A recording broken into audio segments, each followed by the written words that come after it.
Hello everyone and welcome to Hill Street. Today's story is My Teddy Bear Won't Stop Looking at Me by Real Dad Master 2. If you end up enjoying this story, please leave a like. And if you enjoy hearing stories from me, please subscribe and become a resident of Hill Street and let me know how I'm doing in the comments. Now, let's get to this nightmare. My little sister had gotten a teddy bear for Christmas, but she didn't want it, so I thought I might as well add it to the numerous pillows that lined my bed. I'm a very creative person, so I named the bear Teddy. It was massive, about half my height, and it had light gray fur that was softer than alpaca wool. It was a few weeks ago when I noticed something strange with the stuffed bear. My imagination would often run wild, so I assumed that nothing was amiss. Despite that, I couldn't help but notice how Teddy would always seem to be looking at me, watching my every move. Whenever I worked on my desk, I would periodically glance at my bed to see his black, beady eyes staring into the deepest depth of my soul. Sometimes I would even stare back. Teddy's irises were deeper than a bottomless pit. It seemed like I could get lost by simply looking at them. Whenever something like this happened, I would turn the bear 180 degrees so that its back would be facing me. Then I would glance backward again. Eventually, while I wasn't looking, Teddy would turn around completely, sending chills down my spine. It couldn't have been gravity, nor could it have been the wind. Nobody else was in my room either. My first thought was that Teddy was alive, but that was absurd. This isn't Toy Story. Besides, Teddy was harmless. It was a little creepy that he was always looking at me, but he never made any hostile moves. Even if he did, he was literally a teddy bear. What's he gonna do? Strangle me with his fluffiness? I could probably dropkick him to the moon. As long as he didn't bother anyone, there wasn't any point in doing anything. One night, I woke up to find a few of my pillows had fallen off my bed. I reclaimed them, but Teddy was missing. Ah, screw it, I thought. It was too much effort to turn on the lights, so I could just find him in the morning. It wasn't uncommon for my pillows to fall, and he probably just ended up somewhere I couldn't reach. And so, I drifted back into my peaceful slumber. Sure enough, Teddy was lying on the floor when I woke up in the morning. I let out a small giggle. There you are. And so the day passed by as usual. When I went to bed that night, I woke up around 1 a.m. again. None of my pillows had fallen, except for Teddy. This time I flicked my light switch and scanned my entire room, but he was nowhere to be found. What the heck? Where'd you go? I asked those two questions, as if expecting a response from an inanimated object.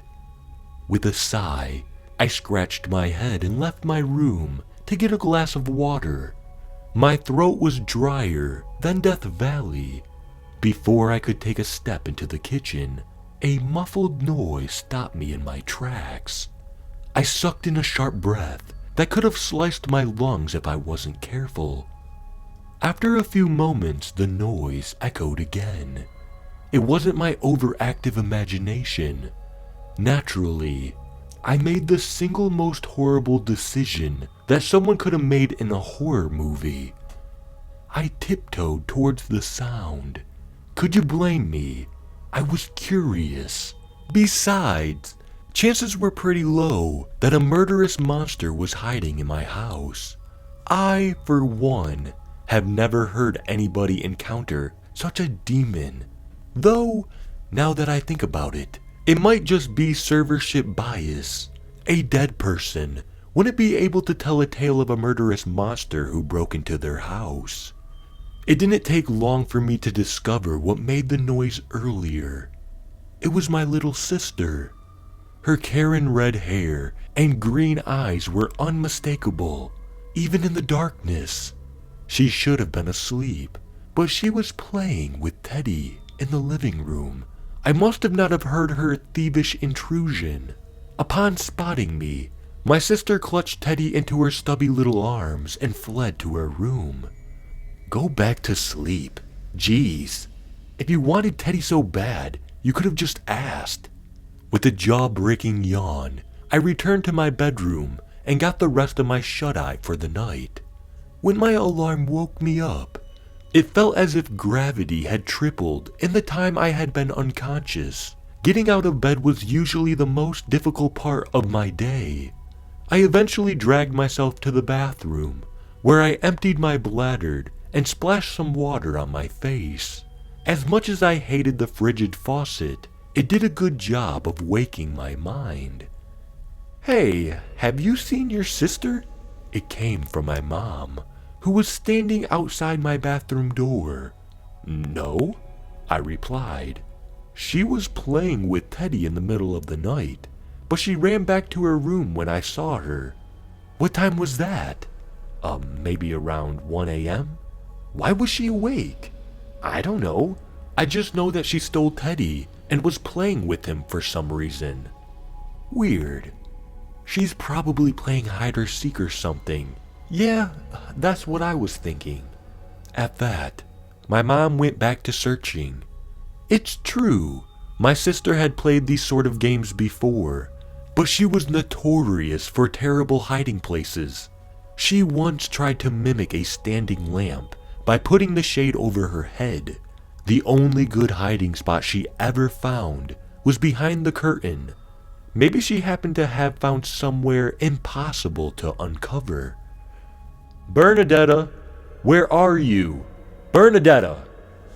My parents spent the entire morning trying to find my sister, but they came up empty-handed.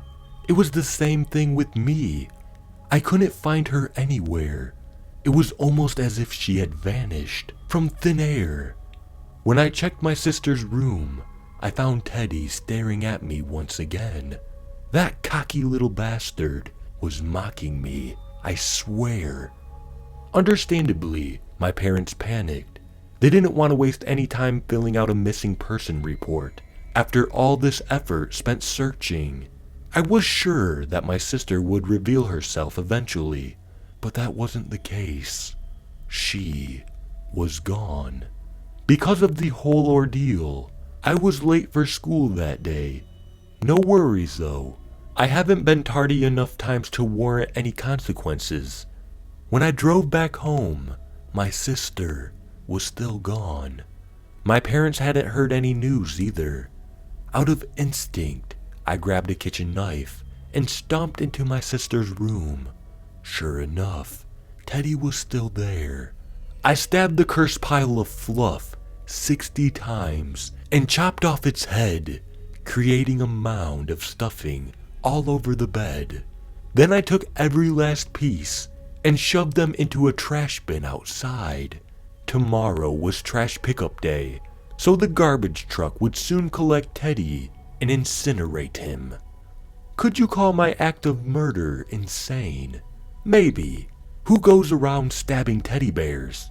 Well, me, apparently. It was a stupid idea in hindsight, but I wasn't thinking at the time. No matter what anybody tells me, I'm sure that the bear had something to do with it. He did something to my sister. I know it. There was no way I was keeping that thing in my house. By the time I went to bed, a persistent nagging had kept me from falling asleep. Even if I slipped into unconsciousness, I would be plagued by nothing but nightmares. Maybe insomnia was a blessing in disguise. Suddenly someone knocked on my door. "Who is it?" I asked. No answer. "Mom? Dad?" They usually got home pretty late, so they were probably checking on me. Another knock. "What do you guys want?" Silence. Then a third knock. "Sheesh," I muttered, taking off my covers. Then I froze. What if it wasn't my parents? But then, who could it be?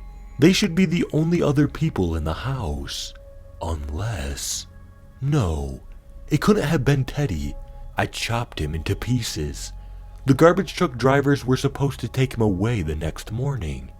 I retreated under my covers and waited. Damn my hyperactive imagination. This might just be a dream for all I know. I recall some tricks to find out if you were dreaming or not. Number 1, count your fingers. I still had 5. Number 2, inflict pain onto yourself. I pinched my cheek and instantly felt the sting. I wasn't dreaming. This was reality. By now, the knocks had stopped. I peeked my head out from my blanket and monitored the door. The knob turned, and my heart skipped a beat. The hinges wailed as the door swung open, revealing a diminutive figure. It lumbered into my room without a sound. Cowering under my sheets would do no good to protect myself. My best option was to fight, but still, I couldn't move. Sheer terror had trapped me like a coffin. After a few moments, the figure hopped onto my bed. It was close enough that I could finally discern what it was. A stuffed bear.